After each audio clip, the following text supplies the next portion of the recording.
Piling pang yung overhead camera na Sorry, stand. para sa tripod ko. Oo, pero di ko lang dala. So, you may start na rin. Nag-start na ba siya? Okay.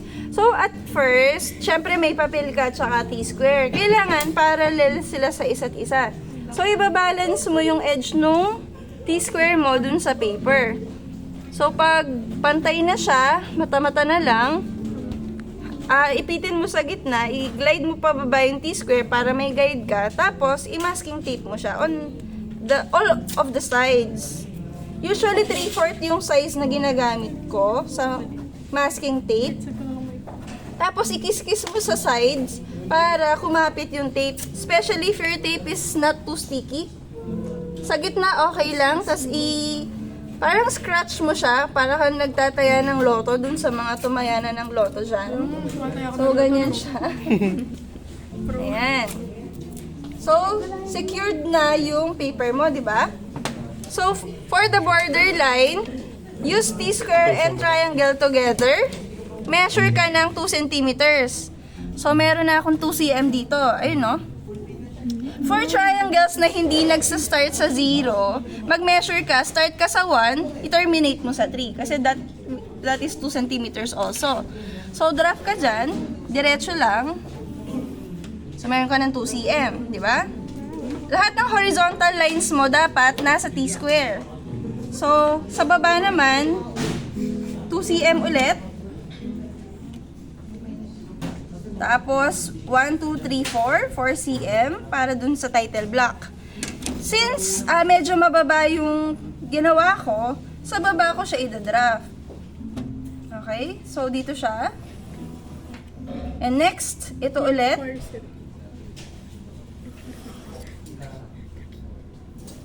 Okay?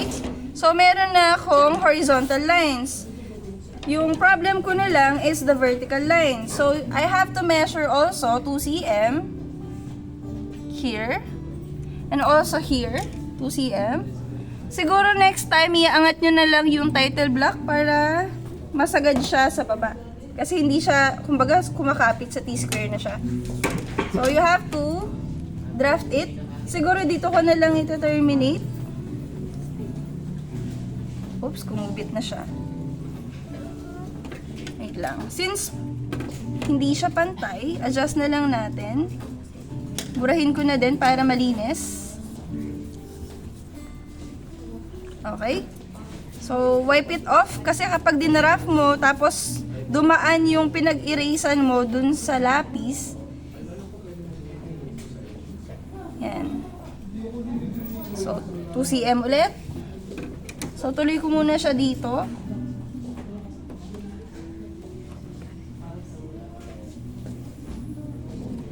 So, after that, babaligtarin ko na lang siya para mag-continue. Ito yung advantage ng triangle na na malaki. Kumbaga, isang guhitan lang siya ng vertical line. Okay? Ay, sorry po. Okay lang. Ayan. I-detect naman natin siya. So, okay lang na medyo dark or medyo sabog yung pagkakagawa.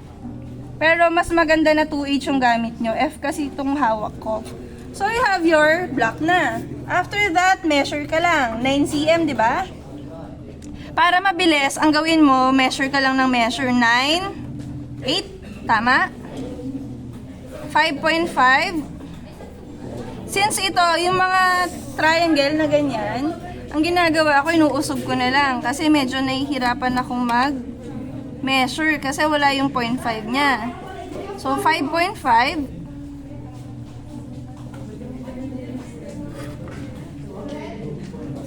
5.5 ulit. Oo. Tapos, dalawang 2.5.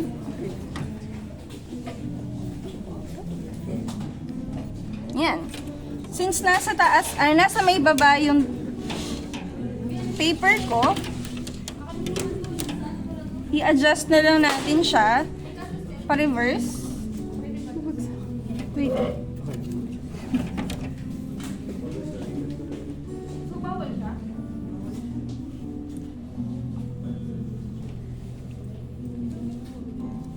Next.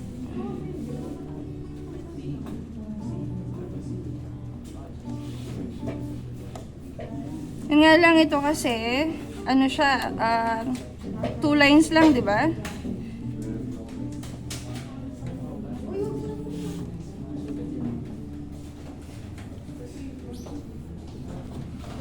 Oh, meron ka ng vertical line. So, yung tigo 1 cm naman yung may measure natin.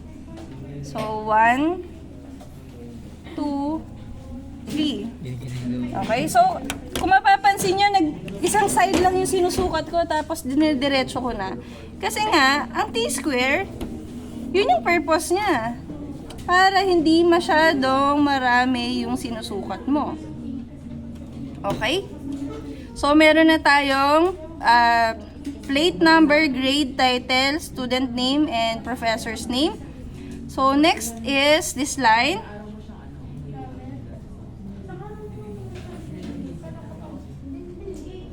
Tama? Next.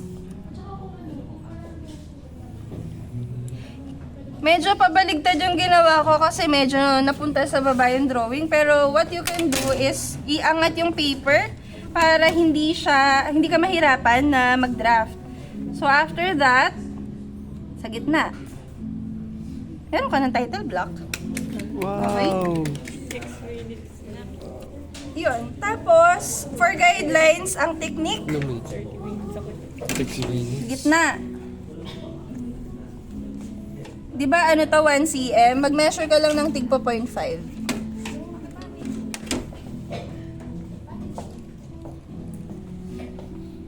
Medyo ulanganin yung one. Ang daming design ng mga triangles ngayon. Ito na lang. 1 cm.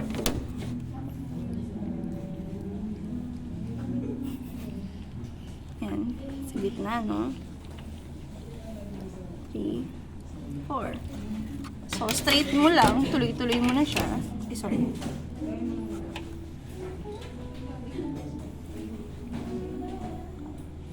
Yan. Light lang. Kasi ganyan lang ka-light. Parang lumulutang lang yung, yung kamay mo.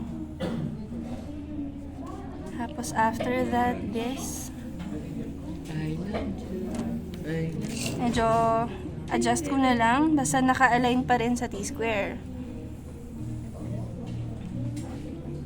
Diba?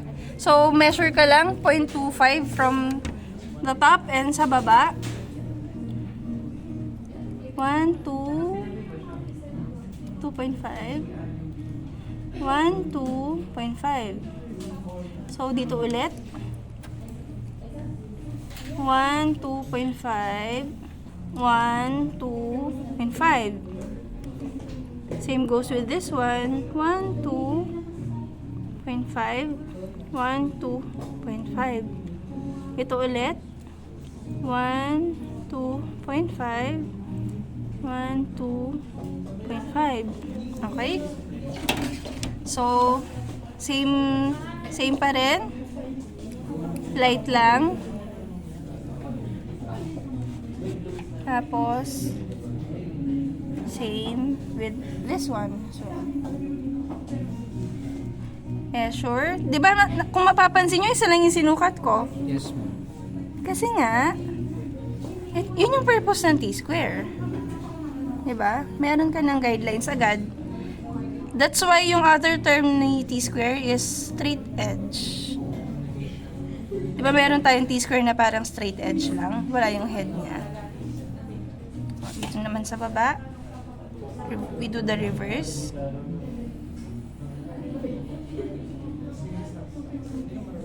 Yan. May title block ka na. Okay? Nga lang, para hindi ka maduling, yung iba, sinasuggest ko, tinitek pen muna. Para kapag nag-guidelines, makikita mo na guidelines lang siya. Okay? So, that's it.